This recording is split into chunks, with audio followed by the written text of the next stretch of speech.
So Tim Walz has finally been released from the basement at Kamala headquarters, and he's out there, doing interviews. Honestly, I think this is the second time I've seen him on Fox News, so it's great. He's good in this format. He's really good in the interview format. That's where his whole their weird thing came from. It came from that. He had a lot of viral moments originally. It's one of the reasons why he was picked. So he goes on Fox News Sunday, and they get into a back and forth here on Tim Walz's comments about socialism. He very famously said, like, one person's socialism is another person's neighborliness, right? Well, obviously they have a big problem with that over on Fox News, so let's see how he handles it. You've moved to the left. I think that is fair to say. Here's what the Intelligencer says. That Walz had a fairly conservative voting record in Congress. By the way, that is not true.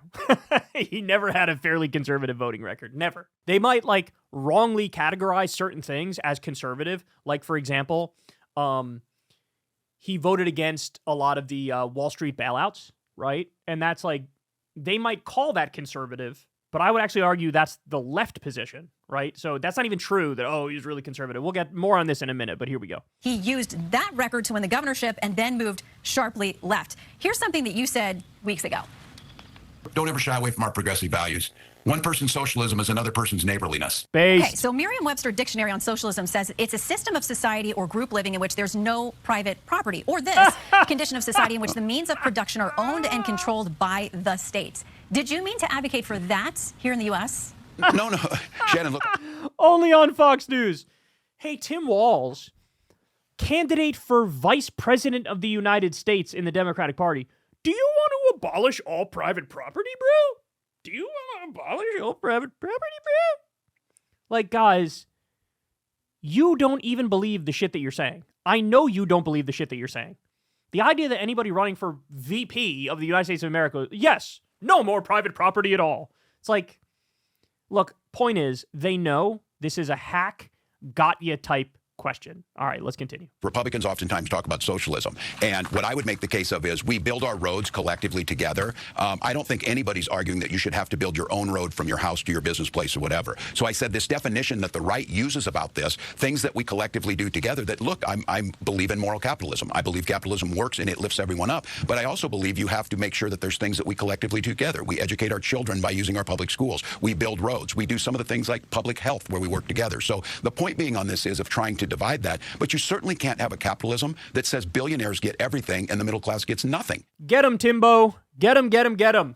Get him. I think Kamala Harris's point on this is lifting up the middle class, making an opportunity economy, making housing affordable, making drug prices more affordable. That's what we're talking about. And so I said, don't listen to them tell you that these things that we can do together, but also we want people to succeed. And when you succeed, all we're asking is that you pay your fair share. I'm excited when people if they make it, their business grows, they become wealthy, that's fine. Just pay your fair share and then all of us do better. He's got the face of a dude who just nailed it, right? He's like, you can't play this fucking gotcha game on some shit like that. He knows what he meant when he said one person's socialism is another person's neighborliness, and they're trying to be, you want no private property at all in the country anymore, bro? Admit it. And he's like, no, that's not what I mean. What the fuck are you talking about? Handled it beautifully. Did you not mean to use the word socialism? Was it a knucklehead thing, or did you mean to use it?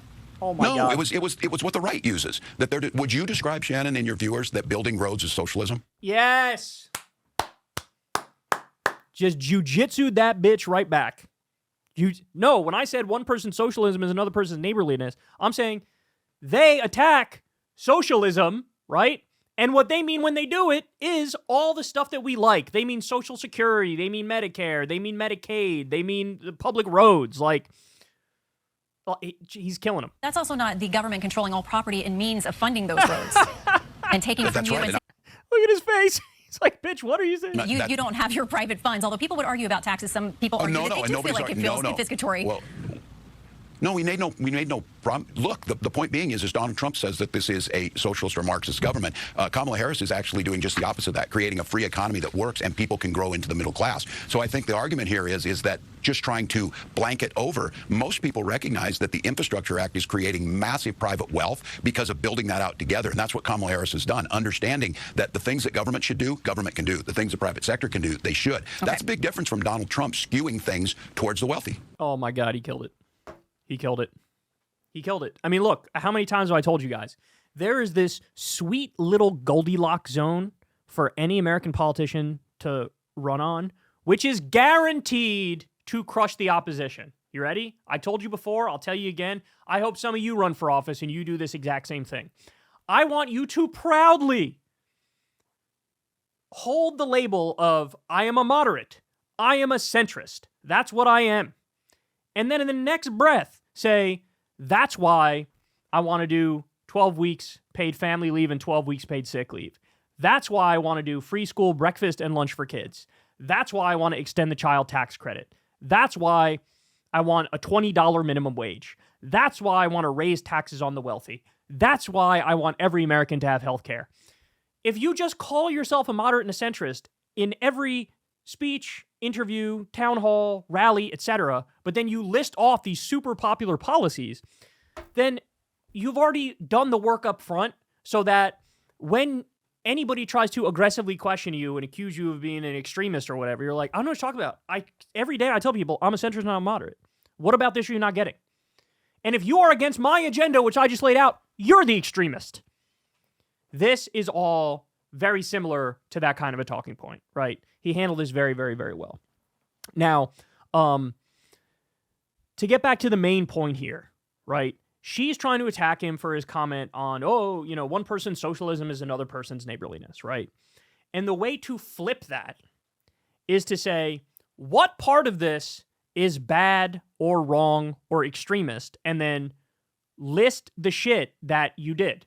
The reason why everybody on the left was super excited about Tim Walz being picked for VP is that he's very clearly the best governor in the country. And also, the shit he did in Congress, the votes he cast in Congress were also really good, right? So between his record with both Congress and being governor, like I said, universal free school meals for kids, legal weed, carbon-free electricity by 2040. He did tax rebates for the working class up to $1,300. And that's for families if they make under $150,000 per year. He did 12 weeks paid family leave and 12 weeks paid sick leave. He banned gay conversion therapy because he knows it's a scam. He did red flag laws for guns, which is great because if somebody's posting on social media, I'm going to shoot up the school, you are then legally allowed to take their weapons. No reasonable person disagrees with that. He did universal background checks for guns, automatic voter registration, free public college for if you make under $80,000 a year. He banned the forever chemicals, the PFAS. He did a $2.2 billion increase in K-12 school funding. He raised the wages for nursing home workers. He did what's called sectoral bargaining so they get better pay.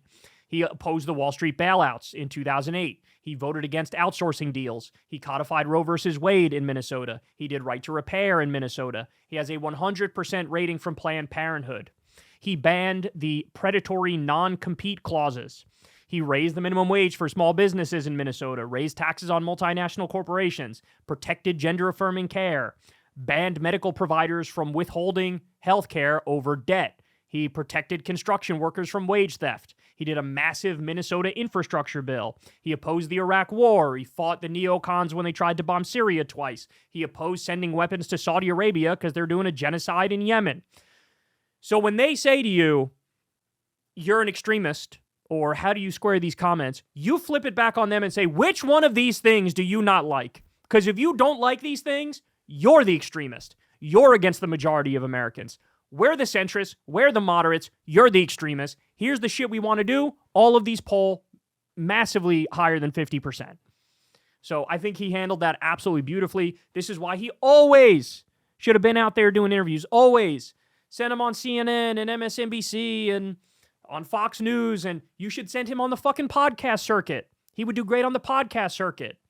Now, I'm not insane enough to think that would make the difference in the election, but if you got Trump going out there doing all these podcasts, why not send your biggest asset out there to do a bunch of podcasts?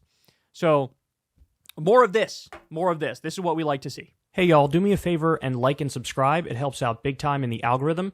Click the bell as well for notifications when videos drop, and watch that video on screen right now. You know you want to.